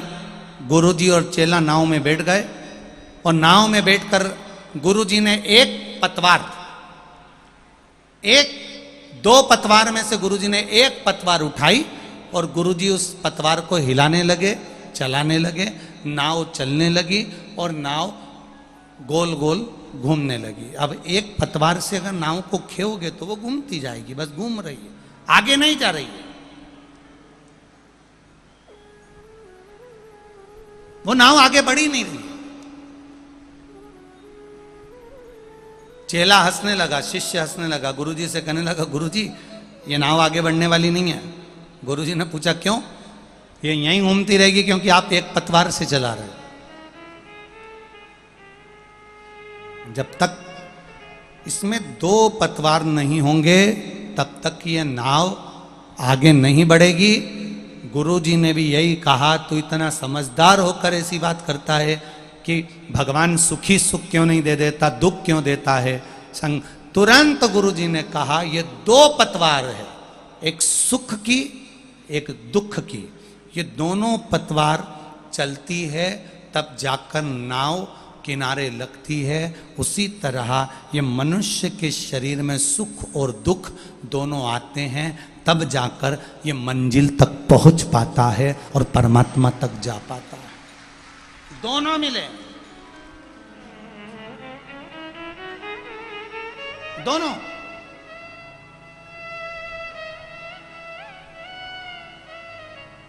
सुख भी आ रहा है और दुख भी आ रहा है, दोनों पतवार चलती रहेगी। कोई बाबा जोगी, कोई संत महात्मा सन्यासी तपस्वी साधक उपासक, कोई बाबा, कोई जोगी, कोई सन्यासी, कोई तपस्वी, कोई साधक, कोई उपासक, कोई महात्मा तुमसे कह दे कि तुम मेरे पास में आकर बैठ जाओ, तुम्हारे को जीवन में दुख नहीं आने दूंगा, तुम्हें दुख नहीं आने दूंगा, तुम मेरे पास आकर बैठ जाओ, तो समझ लेना पक्का झूठेला है, पक्का झूठेला। अगर कोई तुमसे कहे कि मेरे पास आकर बैठ जाओ, मैं तुम्हें दुख नहीं आने दूंगा, तकलीफ नहीं आने दूंगा, कष्ट नहीं आने दूंगा, शिव महापुराण की कथा कहती है ऐसा कोई महात्मा, ऐसा कोई संत, ऐसा कोई साधु नहीं जो कह दे कि तुम्हारी जिंदगी में दुख नहीं आएगा। शिव महापुराण की कथा कहती है पूर्व में किए गए कर्म का भोग तुम्हें भोगना ही पड़ेगा, इसलिए जिंदगी में दुख हर पल, हर घड़ी, हर क्षण सुख के साथ आता ही रहेगा, चाहे कोई भी हो। रामकृष्ण परमहंस जी कितने बड़े संत थे। माँ देवी, जगतजननी दुर्गा, शारदा, भवानी, अंबे, भद्रकाली रामकृष्ण परमहंस जी के सामने आकर खड़ी हो जाती थी और रामकृष्ण परमहंस उस माँ काली से बात करते थे, माँ दुर्गा से बात करते थे। फिर भी रामकृष्ण परमहंस जी के कंठ में बड़ा रोग हो गया था। रामकृष्ण परमहंस जी को एक बड़ी बीमारी हो गई, रोग हो गया, कष्ट आ गया, कैंसर जैसा रोग सम्मुख में आ गया, आंखों में जल भरा। रामकृष्ण परमहंस जी रो रहे थे।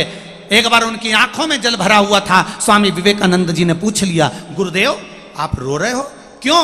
रामकृष्ण परमहंस जी कह रहे हैं, मैं इस रोग के कारण नहीं रो रहा, मैं तो इसलिए आंख में आंसू भरकर रो रहा हूं कि मेरे प्रभु ने अच्छा हुआ इस मनुष्य के शरीर में मेरे पूर्व के पाप को काट दिया, नहीं तो मुझे फिर जन्म लेना पड़ता, फिर जन्म लेकर भोगना पड़ता, फिर जन्म लेना पड़ता, फिर भोगना पड़ता। इसलिए एक जन्म में कट जाए तो अच्छा है, बार बार जन्म लेने से कोई मतलब नहीं। क्यों जन्म ले? कोई कहे तुमसे हमारे पास आकर बैठ जाओ दुख नहीं आएगा, हमारे पास आकर बैठ जाओ कष्ट नहीं आएगा, हमारे पास आकर बैठ जाओ बीमारी नहीं आएगी, हमारे पास आकर बैठ जाओ ये नहीं होगा, ना ना ना ना। शिव महापुराण की कथा कर रही है, दुनिया में कोई तन दुखी, कोई मन दुखी, कोई धन बिन रहत उदास, तुलसी या संसार में सुखी राम का दास। जो परमात्मा के चरणों में बैठा है वो उतनी देर सुखी है। और सुख किसको कहते हैं? शिव पुराण कहती है दुख आएगा, कष्ट आएगा, पर तुम जो शंकर भगवान का भजन करते हो, एक लोटा जल चढ़ाते हो, शिव को बेलपत्र चढ़ाते हो, एक चावल का दाना चढ़ाते हो, एक फूल की पंखड़ी चढ़ाते हो, या मंदिर में जाकर झाड़ू पोछा लगा देते हो, शिव महापुराण की कथा कहती है उससे दुख धीरे धीरे धीरे धीरे धीरे धीरे भजन के बल पर कटता चले जाता है। और जब वो दुख कटता है फिर सुख आकर खड़ा हो जाता है, फिर प्राप्त हो जाता आएगा। उसको काटने का तरीका भी तुम्हें आना चाहिए, आएगा।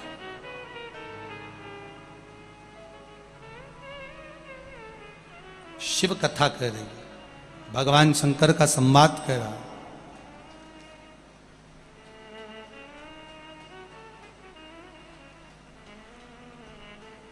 आए जीवन में दुख भी आएगा, सुख भी आएगा, पर दोनों में सम रहिए। 3 नशे सबसे बुरे होते हैं। कितने नशे? बोलो बोलो जम के बोलो। 3 नशे सबसे बुरे होते हैं। पहला मदिरा का नशा, दूसरा अहंकार का नशा, तीसरा धन का नशा, संपदा पैसे का नशा। मदिरा का नशा 8 घंटे में उतर सकता है। अहंकार का नशा, अभिमत्ता का नशा 10-12 घंटे में उतर सकता है, पर धन का जो नशा होता है वो मरते दम तक नहीं उतर पाता है। बड़ा कठिन है उस धन के नशे को कम करना। इसीलिए शिव महापुराण की कथा कहती है कि भगवान के मंदिर में जाकर थोड़ी बुआरी लगा लो, थोड़ी झाड़ू लगा लो, थोड़ा पोछा लगा लो, थोड़ा सफाई कर लो। क्या होगा उससे? तुम्हारे भीतर अभिमान नहीं पनपेगा, तुम्हारे भीतर अहंकार नहीं पनपेगा, तुम्हारे भीतर अभिमत्ता नहीं पनपेगी और तुम भगवान की शरणागति में पड़े रहो।